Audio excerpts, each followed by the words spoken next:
Bike চুরি করতে গিয়ে ধরা পড়ল এক ব্যক্তি।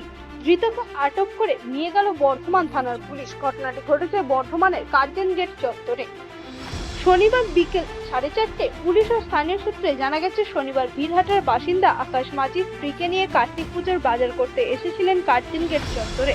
সেখানে কিছুটা দূরে তিনি তার বাইক পার্কিং করেছিল।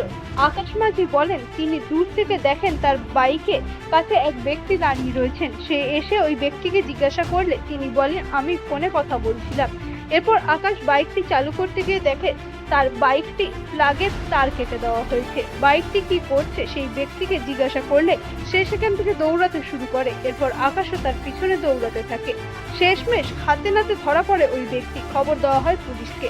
বর্ধমান থানার পুলিশ এসে ওই ব্যক্তিকে আটক করে নিয়ে যায়। অভিযুক্ত ব্যক্তির নাম আশুতোষ মণ্ডল। তার বাড়ি বর্ধমানের শতাব্দীবাগ এলাকায় বলে জানা গেছে। ঘটনায় ব্যাপক চাঞ্চল্য ছড়িয়েছে এলাকায়। ওইখানে আমরা ফল কিনছিলাম আর একটা লোক এখানে দাঁড়িয়ে তারটা প্লেট দিয়ে কাটছিল।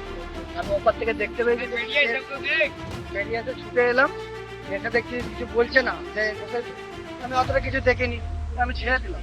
তারপর পর দেখছি এখানে যে তার কাটা, আমি ওই সাইডে ঘুরে এসে দেখছি লোকটা এখানে দাঁড়িয়ে। ওটাকে আমি ধরলাম, ধরে 4 থেকে ডাকলাম, ডেকে 4 থেকে বললাম, বলে তারপরে পুলিশ এলো।